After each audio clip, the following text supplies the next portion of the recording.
Welcome into a brand new edition of the Bleav in Heels Hoops podcast presented by Bleav Podcast Networks. I'm your host, Desmond Johnson, joined by the Tar Heel Tribune's R.L. Bynum, giving you a fresh episode every single week during the Tar Heels basketball season. Tough loss for the Heels last night on the road versus Georgia Tech, 74-73. Pretty thrilling game, especially if you're a Yellow Jacket fan. But we'll get into that. Of course, it's rivalry week now, officially. Now that game is over. If you are a true part of this UNC Duke rivalry, you know that rivalry week does not officially begin until either UNC or Duke plays their final game before the Carolina Duke game, and that was us last night in Georgia Tech. So we are officially in rivalry week now. So everybody pull out your memes and jokes and everything else, and we'll bring the boys down from Durham over to the Dean Dome. Joining us tonight, we're very happy to have Pete Chilcutt with us. He was on the Tar Heels from 1987 to 91. Did I get that right, Pete? Yeah, I arrived in 86, but I redshirted that first year, so 87, 91. 87 91. So playing under Dean Smith, actually played with current head coach Hubert Davis. So we'll talk to him a little bit about Hubert, what he knows from their college careers, anything that he can actually reveal on the air. We'll get into some of that too. And then just some of our thoughts of the upcoming UNC Duke game. But guys, let's just get into what happened last night. Initial thoughts. Let's start off with you, Pete, because you were actually calling this game for the Tar Heels Radio Network with Jones Angel. And what did you think watching it from courtside? Did you feel like it was so much Georgia Tech won that game or Carolina lost it? First of all, there was a lot of talk before the game about that being a trap game. I was out there kind of talking about how with this veteran team that wouldn't happen and we would be ready to play. And it didn't feel like we weren't ready. It just felt like we had the first time this year, multiple players play pretty poorly, shoot poorly, defend poorly.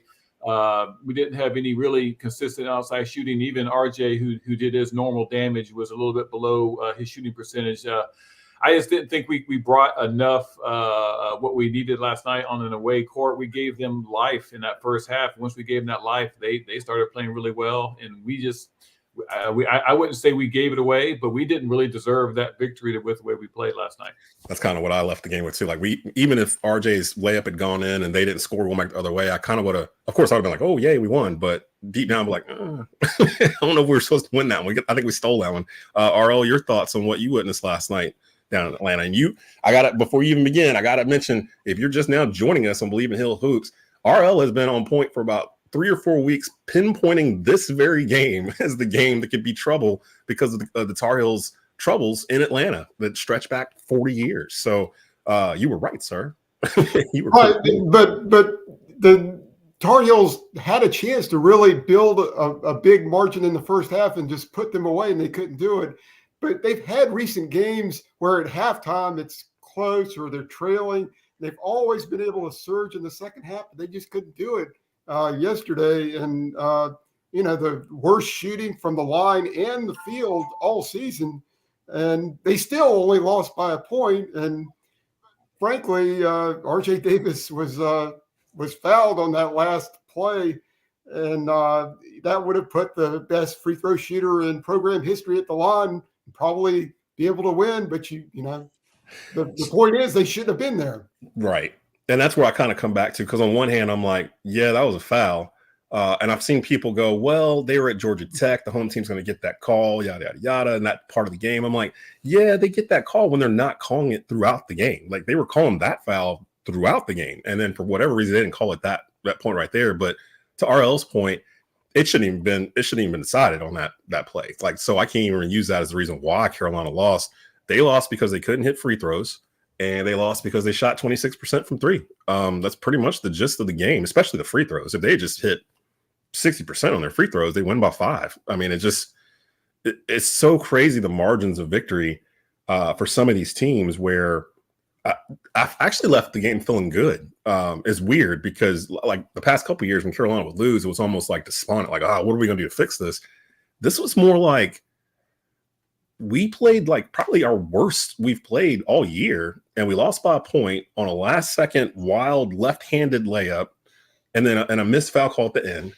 And to be honest, the dude traveled. The dude traveled on the layup on top of it. He took 3 steps. So all that had to happen, plus us shooting just horrifically from the free throw line, which we rarely do, Plus, we shot horribly from 3-point line, which we rarely do this year. All that had to happen for us to lose by 1 to a team that's beaten Duke, to a team that's beaten Mississippi State. I think they've beaten Clemson, if I'm not mistaken. They've got some wins. Georgia Tech is a weird team. They're a very weird team. They play up to their competition. And I thought we were going to be in trouble when we came out of halftime. And we talked about this before, RL, where this year's team feels different, where when they come out of the half, they kind of punch the gas and go. They'll hit like with an 8-0 run, 12-0 run right out the gate, and the other team's kind of punch drunk. They couldn't do that this time because Georgia Tech came out and actually started throwing some haymakers at the very beginning. And it was almost like right then North Carolina, oh, we're in a fight. And like the rest of the second half was just them kind of clawing to get ahead. And they used all their energy to try to get ahead. And dude just hit a shot. Like, I can't be mad at Georgia Tech for that. I mean, they played very, very well and got a win. I don't know if they'd have to win out to get to the NCAA tournament at this point because they lost so many before. But I don't know.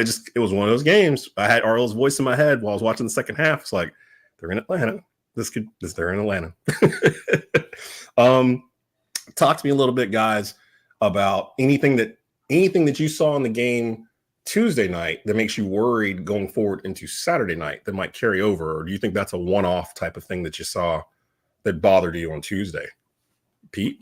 I'd like to touch on, I'm not concerned. I believe we have an extremely talented team and we have so many different options. But I would like to see a little bit more consistency. And I've been one of his biggest defenders in Armando Bacot. But last night was the first time I noticed. Now, I don't usually watch interactions on the sideline, but I noticed Coach Davis was a little upset with him when he took him out there in the game. I think that was in the first half. And I don't know what it was really about, other than maybe some effort on some of those rebounds.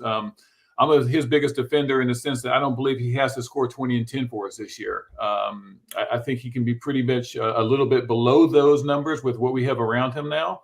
But I think there may be something going on that I'm not privy to as far as of that dynamic that I saw last night. Coach Davis was mad at him. And it may have been just a moment thing where he didn't go hard on one or two plays and coach took him out.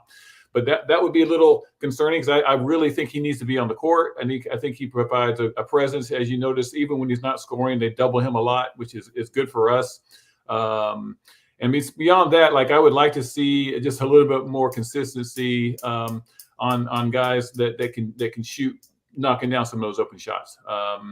Because I'm a big believer this year that we're not forcing a lot of shots. I think we're getting a lot of good open shots. And I think early on, Harrison was knocking a bunch of those down, and he's still shooting above 40%. By no means is he doing poorly, but we're getting a lot of open shots.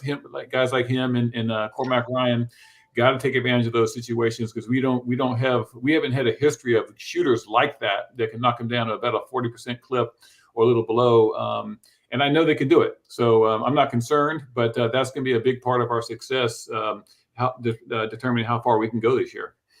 Yeah, I'd like to see more consistent shooting from Cormac. He's been a streaky shooter throughout his career, but if he can be consistent, that'll be huge for Carolina. And to Pete's point, you notice in the second half, Jalen Washington was in there for about 5 minutes, and Armando was sitting on the bench. Mm-hmm. And that was an extended period. And Hubert was asked about it after the game. He just said he thought Jalen deserved the minutes, and that may speak to what you were talking about there. His offense, and he had 5 points in 2 consecutive games before last night. But, his defense has been solid the last 3 games, though. That's been fairly consistent. And I'm starting to see this narrative with some Carolina fans online. First of all, social media is the devil, so you can really take it with a grain of salt. But I'm seeing a lot of folks basically saying that Armando's playing soft this year and that he's not doing as much or whatnot. And whenever I see it, I'm like, he doesn't have to. Like, I'd much rather Armando be this version of Armando, and we're on top of the ACC and, having 10-game win streaks and all that, instead of him having to score, 25 points a game and 12 rebounds and can't get hurt and can't come out. and then we might win. Like, that's what we just went through the past 2 years. So part of it's the growth of Jalen Washington, who truly is, in my opinion, more of a Hubert guy. Like, he's one of the first recruits that Hubert brought in, like, underneath Hubert. So, like, and he believes in Jalen. Like, he was hurt in high school. He still took a chance on him. So, like, they've waited it out. And I think, to be honest, Jalen's going to be a problem by next year or so when Armando's not here. I think his eligibility's out after this year. So when when he does go and Jalen's here next year, I think he'll be the starting center. Of course, you've got Drake Powell coming in that incredible freshman class he's got coming too. But I just see that narrative and I just kind of shake my head. Like, there's certain things Armando's doing that's not on the stats sheet. Like that will never be on the stats sheet in terms of defensively and setting picks for RJ. That last play that they had last night, I thought was brilliant. I thought it was perfect. It was the perfect play to run. You got it into your two leaders' hands, Armando to RJ, and he just missed the floater. I mean, it happens, so I can't really be mad at what happened last night. If anything, I noticed my Duke friends, they chirped a little bit online right after the game was over because they know we chirped after they lost to Georgia Tech too. But it's been kind of crickets today, and I kind of expected it a little bit more. And then I realized they're like, oh, they realized we just lost going into the Duke game. And when you lose going into that game, it feels like that team has an edge to them. Pete, can you talk to that? Because you've been in these games before, and I want to bring up to me, the 1989 ACC Conference Championship is the beginning of what we know of UNC Duke today. Like, it's always been Carolina versus somebody for as long as the ACC has existed. Carolina State, Carolina Maryland, Carolina Virginia. Like, it's always been somebody. But I think the perception that it's always been Carolina Duke, that didn't really, the way we know it today, that didn't really start until like the late 80s when Coach K kind of got it rolling over there. And then the 89 championship game that you played in really kind of set it off. Carolina won that game. There was a lot of blood spilled in that in that game.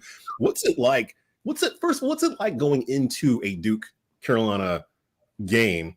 And what's it like going into one where there's like something on the line, like an ACC title, a Final Four, seeding? Like it just adds another layer to it. What are you as a player like doing like over the course of that day to prep yourself for that game? Well, first of all, just going back to that one game, that was probably to this day the most intense game I've been a part of from start to finish. Until Danny Ferry missed that like 75-foot heave that went off the back of the rim. Yeah, we didn't secure it, but that was very intense, and it was a bloodbath. But I've always said, and everyone asks me all the time, and they always ask me, and they're kind of surprised. They think it's tough for anybody to go into play in Cameron or something like that. And I'm always of the notion, and I think everyone on our team was always like, we wanted to go into Cameron. I love being in there and not being able to hear anything but a buzz in my ear, and just being part of that game when you're out there and so involved in it that you don't even notice the noise. Those are some of the funnest games I played in. Of course, not only at Duke, but wherever you're on the road. If you're a competitor and an athlete, that's something that does nothing but help you play, in my mind anyways. I think that as a younger player, being part of that rivalry is a little intimidating when you're not getting the bigger minutes, when you're coming in and getting 5 minutes here and 6 minutes here. Like, I was obviously one of those players who developed over my career and didn't get to play the bigger minutes to maybe my last 2 years. So when I come in at Duke and would play 6 or 7 minutes, it is a little intimidating just because you are on a spot and it's a big game and you have to kind of perform, and you're not going to get a lot of minutes to do that. But I tell you what, getting ready for the Duke game at home, but even more so on the road, was always something that didn't take really anything to get ready for it as far as motivation. Some of the most favorite memories are going into Cameron as an underdog and winning by 20 points. I think we did that one of those late 80 years, 88 or 89 with King Rice hitting some clutch free throws down the stretch. It's just something that it calls a rivalry game. Go ahead. What was that, RL? I said that hasn't happened lately. 20-point games. Either way. Well, and that's the thing. We talk about the rivalry, and I don't know if we're going to get to this later, but it is undoubtedly, in my mind, one of the best rivalries, mainly because of what we're talking about. Like, I think these games are always pretty much neck and neck. And we can talk about that in a second. But I love getting over there to Cameron or anywhere where there's any hint of an emotional game as a competitor. You really get up for those. Answer this question for me, because it feels like it's two different types of rivalries at this point. Now this was a different time. Back when you were at Carolina, who did you guys consider your most hated rival? Was it Duke or was it NC State? Well, I can only speak for myself. I've never felt remotely the same about NC State than I have about Duke. as a player. There you go. Even now, as a 25, 30-year-old vet out of the ACC, I have no problem with anybody from NC State. But like to this day, Duke is just something like I have to cringe when I say to tell somebody that I played with Bobby Hurley in Sacramento, and he was like a nice guy. Like I don't really volunteer that because literally there's no one from Duke that I will ever admit that I like. And I know that there are good people over there. I know Coach K is a great coach and well respected. He's been through my house in Alabama recruiting me. I saw him in the early 80s before he got going. But it is when you talk about programs and compare programs, I draw the line and say they're different programs. And in my mind, I was part of the best one. Pete Chilcutt joining us here on the Bleav in Heels Hoops podcast, presented by Bleav Podcast Networks. You actually played with Hubert Davis. Your careers overlapped. We'll get to that in just a second in terms of Hubert the man, Hubert the player. Any funny stories you got with Hubert? RL, anything you got for Pete while we got him? One of the things I wanted to ask, at the end there, when RJ Davis was guarding Nathan George, but because of the switching, and with Roy Williams, you always fought through the screen, and under Roy, RJ would have fought through the screen, but instead there was the switch, and Armando was on him, and he's a little quicker, so he kind of went by Armando. He had to make a tough shot, a really tough shot, high arcer to bank it in. But just in general, what's your feeling on the switching this year, and how do you think it's going? It's funny you actually bring that play up because I made a comment, I think off the air to Jones, that they had run that top pick and roll 900 times last night. We knew it was coming. And if you know it's coming, you knew they're going to run that play in a key stretch there because they wanted to switch. And I would have done the same thing. I think that should have been, and I'm not in any means double questioning the coach. I'm not a coach. I've never coached. But I would like to have seen them on that one play say, hey, stay with them. Hey, stay with them. Don't switch on this one. Go under, go over. They're not going to shoot a jump shot right there. So maybe go under that screen. Just stay between him and the basket. But as to your point, Armando did a great job. Pretty good keeping him, really close to the rim. It was a very tough shot. I thought he may have a chance to block it, or he did bother it. It was a great shot. But I did think about that after the fact that would have been a good time maybe to kind of stop the switching just for that one play. I think we all knew that was coming. They've been running that a lot, but it didn't work out that way. Tough shot. They won. We didn't get the call, and we move on. And then also some of the switching is just 1 through 4. So there have been times when that switch would not have been made. True. That's what I was going to say. Yeah. So when they got that switch and got it on Armando, I was like, okay, this is what they wanted.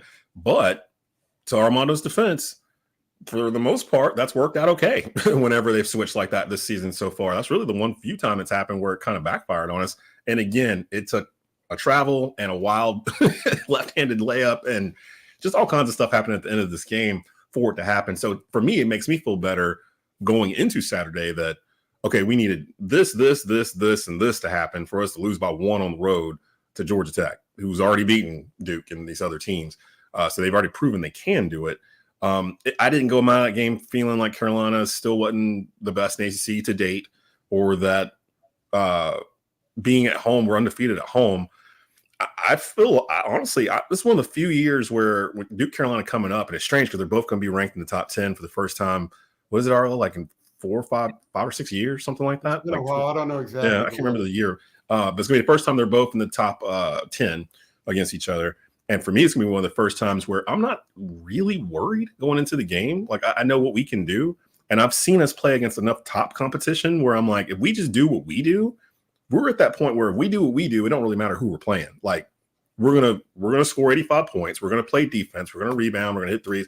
You can't defend all of it. So it's one of those things where can Duke match us as opposed to us having to come in matching Duke, which I feel like we've been having to do the past 4 or 5 years. We had to go in and match Duke's intensity with limited soldiers. Now I feel like we're coming in with a full army. We know what we're going to do. Can you stop us? And that's a little different from what Duke is used to. Pete, who's your most hated Duke Blue Devil? Who do you hate the most? Now, You're amongst friends here, so you can, whoever. no one's in this, right? Okay, so I have a lot of history. This is going to be clipped later for social media, so. I took one of my official visits to Duke. I went on around the campus with Quinn Snyder and Danny Ferry. And again, Coach K came to my house, really nice guy. Can I tell you first my maybe two, three that I do like? Yeah, that's fine. That's fair. I'll start with Quinn Snyder was really nice. Allah Al-Banabi was a pretty nice guy. Met him a bunch of times. Played with Bobby Hurley. I hate to admit it. Played with Bobby Hurley in SAC right before his accident. Actually, during that whole time frame, he was really a great guy. And I've seen him. No, don't tell us that. let me quantify. He was a great teammate. Okay, there you go. Okay. Now, guys who I have grown to just dislike over time, and even though we took them on a visit around here, I think everyone would agree that no one really likes Christian Laettner. I think Hubert broke the mold. Hubert played with him in Dallas, and I heard him call him, "Hey, Chris, what's up?" Come on. Oh no. No, he's talked about being good friends with him. Yeah. So that was. Oh no, Hubert, what are you doing? Deep down, these guys are probably decent people, but they do have that flaw. But probably I would probably say that over time, it's gone between Danny Ferry and Christian Laettner. I feel that for sure. And to me, it's funny because I'm a lifelong Carolina fan. I grew up in a Carolina household. My dad painted my house Carolina blue when I was 10 years old, and it's still blue to this day. It doesn't feel the same as those rivalries back then, but especially the late 80s, early 90s Heels Blue Devil matchups where you've got you and Hubert and Rick Fox and J.R. Reed and King Rice running around against Danny Ferry and Christian Laettner and Bobby Hurley and all those guys. You grew to hate the players because they were there so long. They were 3-4 year guys, so you grew a hatred for them. You learned about them freshman year, you began to hate them sophomore year, and if it was Laettner, you were full blown just by the time you got this junior year. So it was it's different now, where the last Duke guy I can remember player that I had that kind of hatred for was JJ Redick. I think he might be the last one, because he's the last one I could think of that was there 4 years. No, not JJ Redick. Grayson Allen, maybe? Yeah, it took me a minute, but it came. The last thing, Grayson Allen. He's the last, and he was a 4 year guy too. And he kind of. What I remember interviewing Grayson Allen at the ACC tournament in the dressing room and coming away thinking he's a nice guy and thinking, wow, he's nothing like he is on the court. So like Pete says, some of these people who you might hate on the court are not bad guys off the court. See, that's a solid point, though. I think everything is changing with how it is today, as far as the as a fan base, you really need someone to hate, and we find ourselves hating the school now as opposed to individual players, and because they're really not there. The good ones that you really want to hate, they leave, and so I don't think it's the same. I don't think it's probably nearly as intense. The physical battles between these players are going to be different every year because it's different players.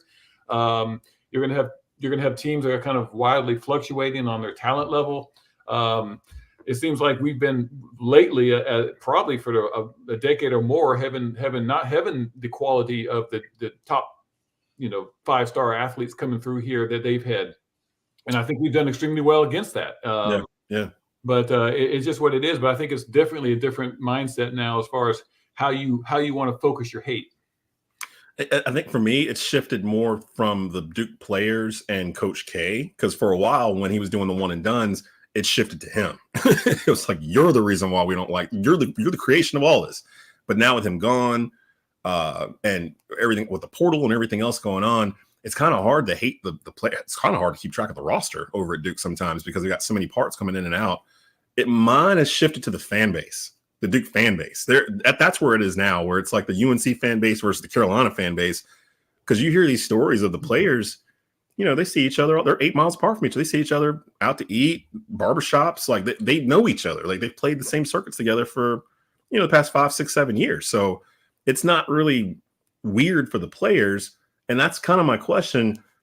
The intensity level. Now I know once the game starts, it'll pick itself up. But I gotta think that back then the intensity level was different because you knew who you were playing against. It was the same dudes you played against the year before or 2 years ago. And like this is just another chapter in the battle. Whereas I saw that people were saying, well, Carolina's a veteran team this year. They shouldn't have fell into this trap game or whatnot.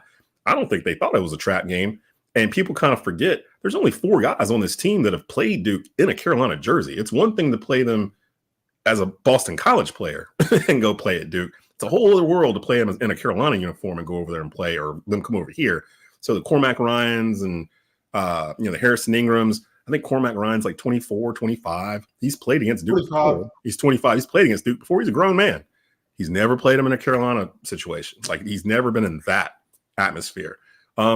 Do you believe in trap games? Do you think that they were looking at Duke beforehand before they went to this Georgia Tech game? Or do you think Georgia Tech just played a better game? I think trap games are real. I don't think we fell into that trap. I think we're too veteran, like you mentioned. We have too many vets on this team that have been around too many games. I think if you have a younger team, we had mainly freshmen and sophomores that were getting these minutes. That might be a problem. I didn't feel last night in the arena that we were taking anything for granted, or that we thought we were going to coast through this game. I just thought we laid an egg. Nothing to do with that. But yeah, I believe that's a real thing, though. I think Atlanta was the thing. Yeah, and that again, it just something about Atlanta. We have issues in Atlanta. And I saw the series record. Carolina leads the series like 70-30 or something like that, like they do for most of these teams that they play against. All you need to know this season, Carolina is 17-2 outside of Atlanta, 0-2 in Atlanta. And Brian Ives at ESPN came up with in the last 30 men's basketball and football games, Carolina and Atlanta is 10-20. Wow, that's insane. And there's history. I mean, you go back to losing the 1977 Final Four and losing in the championship game to Marquette, and then 1984, a Michael Jordan-led team lost in the Sweet 16 to Indiana and Miami. So there's a lot of Carolina hurt that's happened in Atlanta. There was a lot of Carolina guys there in the fans last night. It looked like half the stands were Carolina and blue. Yeah, they were a big part of the crowd last night. Got some since we are live, and I forgot to mention it. When we are on, we are live, and we do take questions from the gallery watching on YouTube or Facebook or Twitter, wherever you might be catching this. 828 Lawson says, "Got to be more crisp Saturday." Bradley Lovelace says, "Should we be concerned about our offensive efficiency at this point? We're 90+ according to Ken Palm." Thoughts on that, guys? I'm not really worried about the offense. Like, I talked to Coach Lebo in the lobby before the game, so this is before the game, and we were talking about defense and defense this and how solid we've been defensively, and he made the comment, which kind of came true during the game, that we have not really hit our stride offensively. And that was gonna come at some point, and that was when this team would really take off. Right. I mean, it's defense. I mean, there are a couple of games this season. Pittsburgh was one of them where they would have been in a massive hole early in the game if the defense wasn't playing well. So holding most of the teams under 70 points in the ACC games, that they should be able to win consistently if they're able to do that. Cadeau starts making the jumpers, and Cormac Ryan can be more consistent. That offense could really take off, and if the defense stays as good as it has been, and the rebounding stays as consistently as it has been, and that was good last night too. Yeah. They should go deep into March. We haven't even talked about how how anyone can foul out in 8 minutes. I mean, what was that about? Like, what happened? I think number 4 was him being a little bit over aggressive. That was a bad foul. But the other 4 could have gone given no call at all. That's why I was mad at the last no call, because I'm like, Elliot Cadeau just had like 3 ghost foul calls in like 2 minutes or whatever, and then you didn't call this. Like, how about comparing the amount of contact Ebenezer Duwana made on R.J. Davis to the total amount of contact in Elliott's 5 fouls? Yeah. And honestly, if Cadeau was out there for that last little stretch, we probably win that game, to be honest. So see, I'm not really too worried about it. But of course, it's Duke Carolina. It always delivers, like Jay Billis would say. And I don't expect to, I've been joking around. Carolina's going to win by 11 because we lost and blah, blah, blah. I don't expect that. Like, it's Carolina Duke. It's going to be a 2, 3 point, 4 point game. It's been that way even when one side's been down, the other one's up. I like to say that Carolina and Duke are spotters for each other at the gym, pretty much. Like, they both could be fine on their own, but they are better when the other one is good too, because the other one has to kind of keep up with them. And that's the dynamic we don't have with NC State or with Wake Forest or any of these other schools. So Wayne Carter checking in. What's up, Wayne? He says, who's going to guard who on Saturday?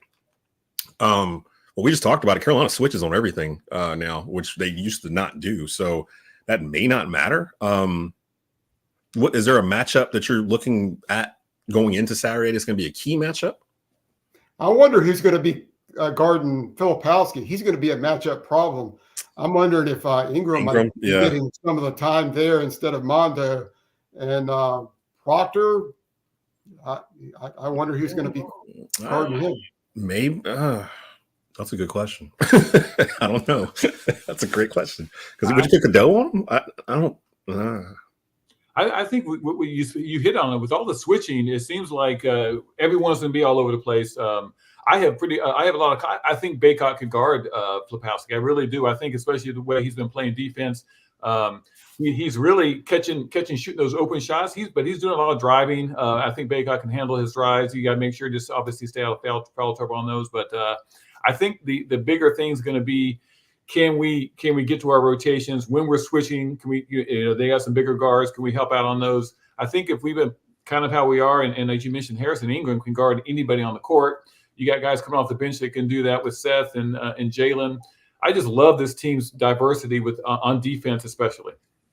Wayne comes back with Ingram on Mitchell. That sounds about right. He'll probably will start off on it, or Cormac might be on Mitchell for a little bit. I'm not mad at. I assume Cormac Ryan is still in the starting lineup instead of Jalen Winters at this point because of his defense and the other things he's doing. Because Cormac has been extremely streaky like all year. He might have a stretch where he hits 2-3 threes in a row in like a 2-minute period, and then he might go 0 for 5 like after that. But Hubert's a shooter, so he's kind of living or dying with it, and it hadn't really killed them to this point. And Cormac does other things where I kind of expected Winters by this point to maybe have surpassed him, and he hadn't. And actually, it didn't feel like he played a whole lot last night. Did he played a couple minutes? Winters, right? Last night? I thought that was kind of I like what he brings, but I think he's a very effective off the bench, bringing that energy and so diverse off the bench what he can do defensively with the rebounding, defense, things like that. So we'll see. So former Carolina big man Pete Chilcutt joining us here on the Bleav in Heels Hoops podcast presented by Bleav Podcast Networks. I do this every week, RL. I keep forgetting to read the read. I'm supposed to read the read in the first 2 minutes, and we're 34 minutes into the into the show. Bleav I got you covered, though. With the NFL playoffs here and the NBA season in full swing, BetOnline has you covered with all the up-to-the-second odds, news, and scores. With additional odds, lines, and trends and info on both desktop and mobile, you can access the world's best wagering information anytime. Head there today to get into the action and see all the updated odds. Remember to use the promo code Bleav, BLEAV, to receive your 50% welcome bonus on your first deposit. Bet online where the game starts. And we'll get into real quick. I wanted to take advantage while we had Pete here. Pete, you were a former teammate of current head coach Hubert Davis. Any stories you can tell us without getting in trouble about college days with Hubert? Because we hear more and more about him. Now each day we're like, I didn't realize, okay, he doesn't cuss. I knew he was really religious. The whole thing with Harrison last week where he was saying he substitutes the word fart for cuss words and so things like that. Was he like that when you guys were in school? Or? Well, it's funny. Now, I'm assuming people have heard this story, but I'll go through it a little bit quickly. But regarding the fart word, he doesn't cuss, and that's going back to high school. College. Coach Smith was a stickler for swearing. If you cuss in a practice, blow the whistle, the entire team on the line for a 6-crossing sprint in 30 seconds. Oh, wow. I didn't know that. Yeah. So you could safe to say no one cussed in practice.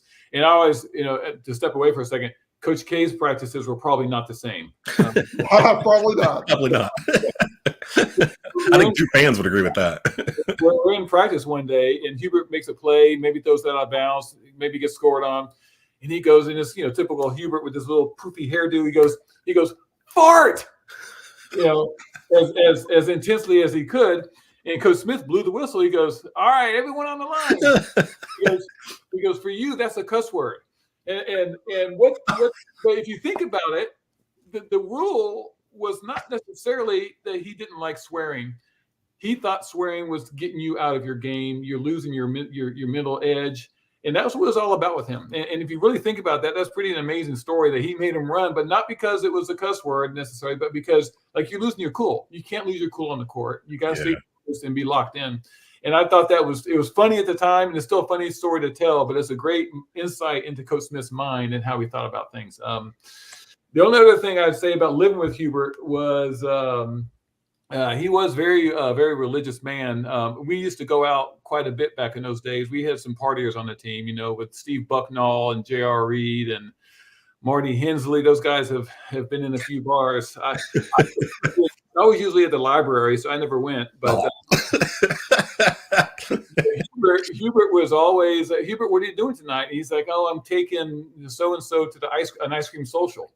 And he was serious. He'd go out and do these ice cream socials, and we used to give him a hard time about that. He was a man who stuck to his values even back then, and you can respect that for a college-age kid. That is very, very impressive. He was a fun guy, a great guy to live with. I lived with him and Justin Carrault, who was our head manager. And then I was happy enough to get out of that apartment out there in Highland Hills in Carborough because Kevin Salvadori moved in after I left, and I was like, that means I'm clear of the damages. And I lived there for 3 years. Anyway.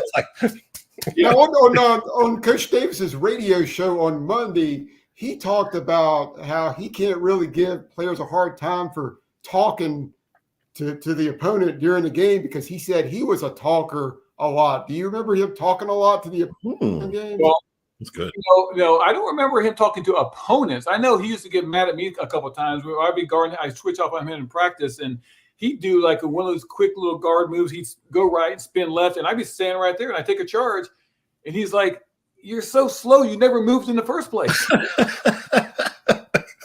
Like, yep, our ball. Yeah. Mission accomplished. He wasn't wrong. But, he was. The thing about Hubert, which if you guys have not been to a practice, the thing about Hubert that I love is he gets a rap almost for being too nice. And that guy, you don't play 12 years in the league. You don't go from nothing, from no chance to making it in the league and playing at Carolina without being a fiery competitor. And if you go to one of his practices, you're going to see a different side of him that you probably didn't know existed.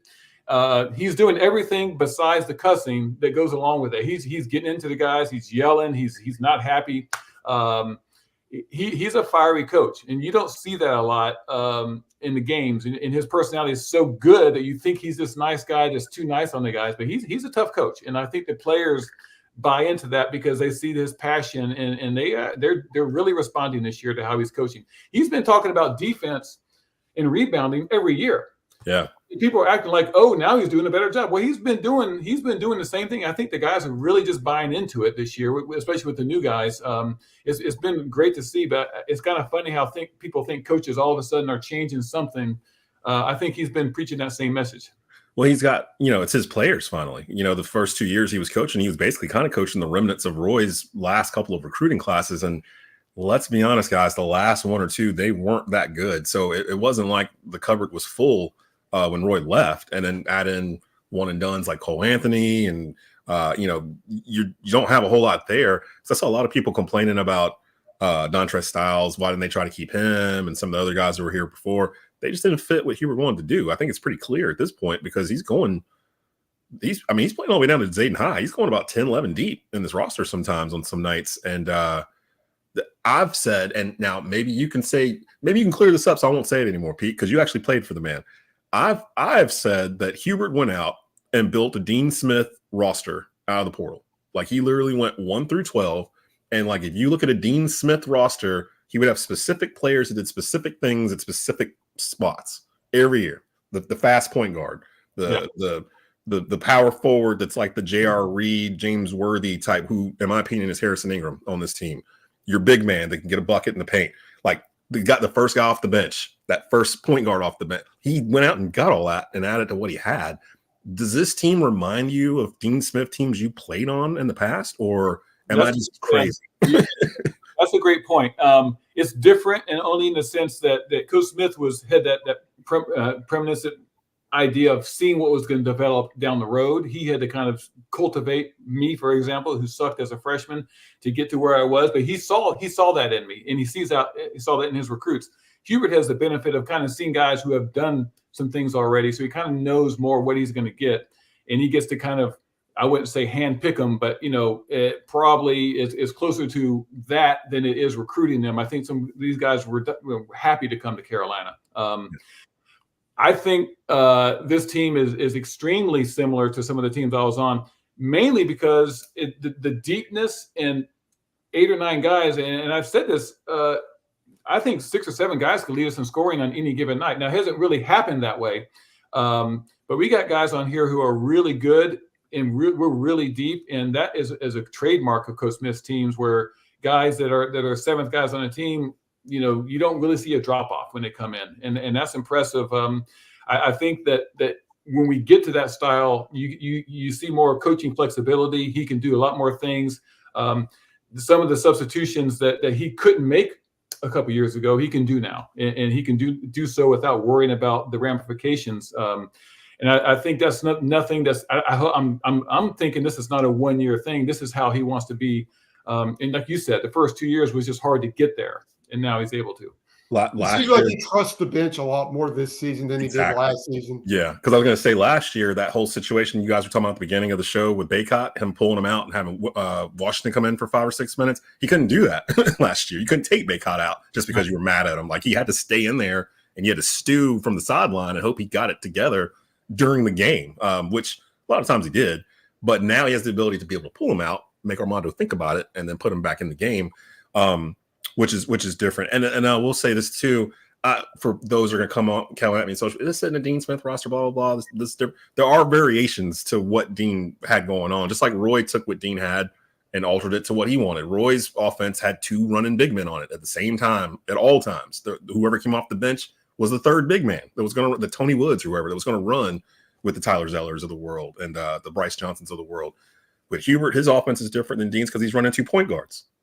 That he said himself he fell in love with during the 2015-16 season when Marcus Page and Joel Berry were running point for Roy, and he was on the staff, and he fell in love with the idea and wanted to implement it, and that's what he has now with RJ Davis running the point sometimes. You got Cadeau starting running the point, and Seth Trimble coming off the bench running the point. So you've got those 3. So it's the same variation, same tree, but everything else, I love that he's peppered in, and I love the fact he went out and found somebody like Harrison Ingram. Like, I think to me, that's what Carolina basketball has been missing for a while. That kind of the utility guy, the guy that can kind of do a little bit of everything. Like, he can shoot threes, he can rebound, he can post up, which I love because I'm old school. I like back to the basket basketball, and he will take a guy down there, and he'll get you a bucket if you need a bucket. He does the little things, and we haven't had a guy like that.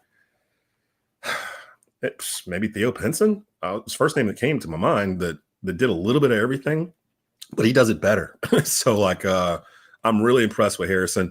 Not worried about the loss last night. If anything, I think it'll keep them more focused for Saturday. Before we get out of here, though, let's talk about Saturday. Duke, Carolina. There's a lot more at stake here than before the day started yesterday, because now if Duke wins this game, they'll be a tie for first atop the ACC regular season going into the second half of it. Carolina's undefeated at home this season. Thoughts on this game? Anything in particular that worries you about this game? How do you think this game is going to play out? Are you willing to make a prediction on a Wednesday of rivalry week, or how are you feeling going into this game, guys? I think how RL mentioned earlier, if we just play how we've been playing, I think we'll be fine. I think we deviate a bunch from that. We could have some issues. But we've been playing solid. We kind of have established that we're a pretty good defensive team and rebounding team over the last 10 games or so. If we can continue that, I think the shooting, the scoring will take care of itself.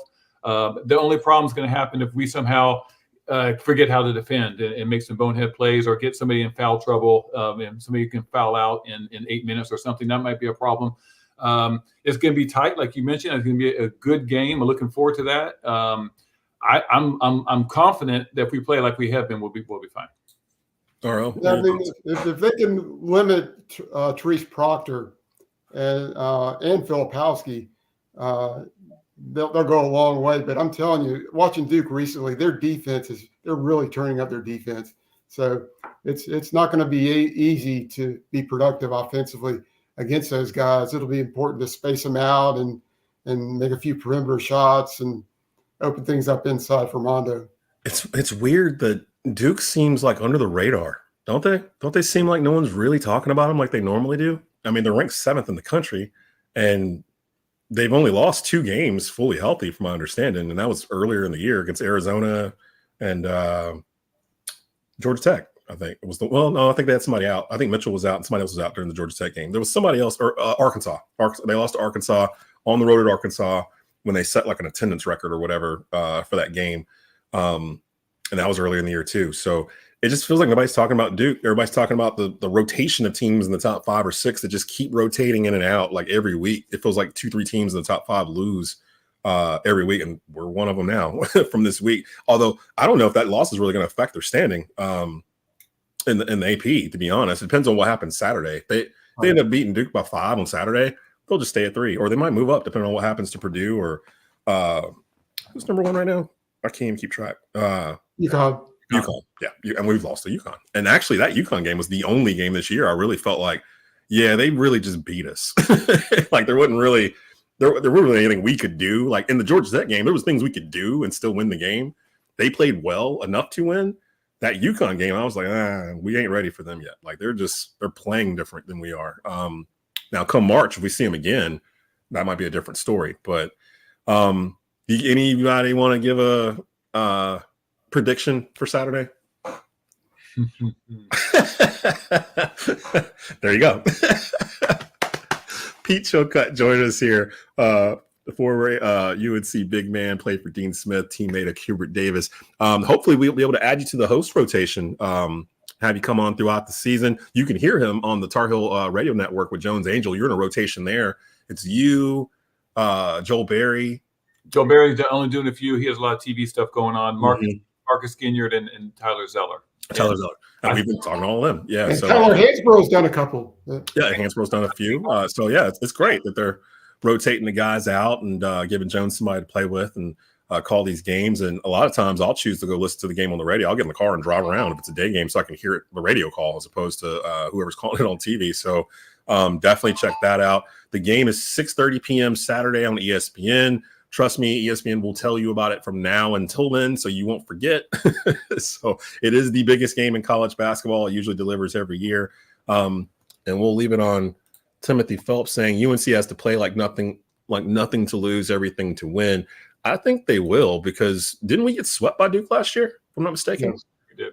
So you got guys on this team that remember getting swept by Duke. There's at least 4 of them that got swept by Duke last year, and it's not a good feeling as a fan. Did you ever get swept by Duke in a year, Pete? I want to say my sophomore year, we got swept by, I think it was us in the tournament. It was a three. It was like 88. 88, yeah, I think 88, yeah. Because in 89, we won that ACC championship game.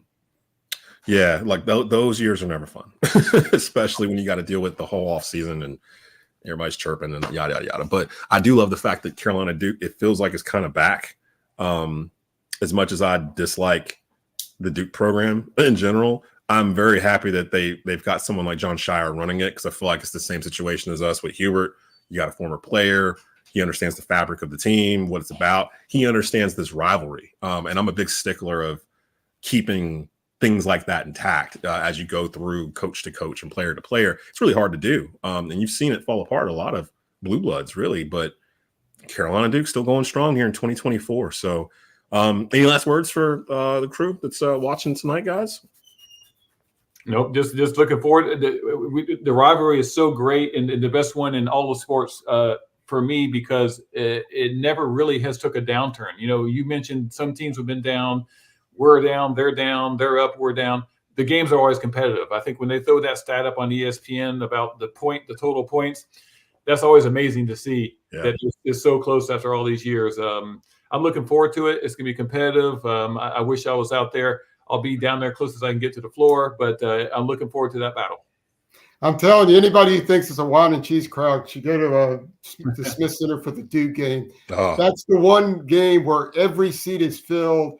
Most of the crowd is standing for the majority of the game, and it's just a crazy, loud environment. And just you can't get much better in college basketball. I do think it's the best sports rivalry for what Pete just said, because whenever I say it and people are like, well, no, what about this or what about that? Like Yankees Red Sox, or the one I have up there, Lakers Celtics. I'm a huge Lakers fan. Alabama Auburn, like that kind of Ohio State Michigan. Those are all considered rivalries, but usually they're one-sided. Like one side has won the majority of those games in those rivalries. And when the other side wins one, it's like a breakthrough. Like, oh, this wasn't supposed to happen, and it's like a holiday for for that side or whatever. Even Lakers Celtics, like the if you look at the records between them, the Celtics own them, like the 60s and the 70s, and even until the 80s. But they're still behind record-wise against the Lakers. But this rivalry here, it's like even, like pretty much all the way down. Like you said, Pete, the points. I think like the number of fouls called, like all the random numbers, it's all so like even between them. They both send kids to the league. They both have All-Americans. They both win rings. They both are threats to go deep every year. It just, nothing's better than it. I'm just happy to be a part of the rivalry, and just be like, I understand it. I grew up in it. Like you don't have to live in North Carolina to understand it, but it helps if you're here. I seriously thought, Pete, that the Final Four game was going to be the end of it. Like we were going to, after it was over, the streets were going to riot, Walmarts were going to get destroyed, like because we just would not handle it. Like and somehow it all worked out.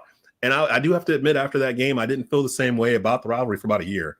So like last year in particular, it just it didn't feel exactly the same. But by the time the year was over, it already started sinking back in. Like I can't stand Duke. Like the Final Four doesn't even matter anymore. It was 2 years ago. So, we'll start it back up again Saturday 6:30. ESPN. Everybody out there, go do us a favor, rate and subscribe. Bleav in Hills Hoops. You can do it either through the Bleav Podcast Network, where you can get the audio versions of this each week. We usually come about once a week. We recap what's happened earlier in the week, and we preview what's about to happen for Tar Heel Hoops. Or you can go to the Tobacco Road Sports Radio YouTube channel, youtube.com/@Tobacco Road Sports Radio, or over at Tar Heel Tribune. You can subscribe there and catch the video format of this every week when it drops as well. And if we're live, again, you can come on, you can comment, you can ask us questions like Wayne here. You can interact with us, which is something a little different than what other pods are doing right now. So definitely appreciate everybody that stopped by tonight to talk to us here. Pete, appreciate you coming through, and we'll definitely have you back on the next couple of weeks. I appreciate the offer, and as long as I can fit in my schedule, I'll be happy to be here. RL, anything you got before we go out here, RL? No. All right. Well, we'll hit it right there. You've been watching and listening to the Bleav in Hills Hoop podcast here on Bleav Podcast Networks, presented by Bet Online. Go Heels.